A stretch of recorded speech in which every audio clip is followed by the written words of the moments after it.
Adhuruesit e detit, historisë detare dhe përjetimeve unike nuk kanë humbur rastin të vizitojnë anijen më të bukur në botë, Americo Vespucci, e cila ka pritur publiku në portin e Durrësit më 9 dhe 10 prill. Anija është e pozicionuar në molin 4 dhe 5 të portit dhe hyrja lejohet për këmbësorët nga porta me numër 2.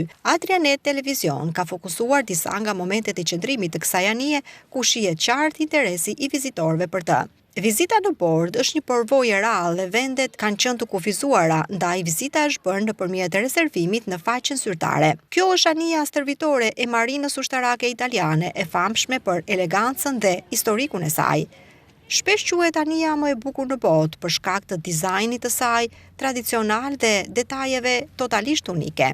Ajo është simboli i udhëtimeve, ekspozimit dhe bashkëpunimit ndërkombëtar. Ky është një nga eventet më të veçanta detare që ka pritur qyteti gjatë viteve të fundit.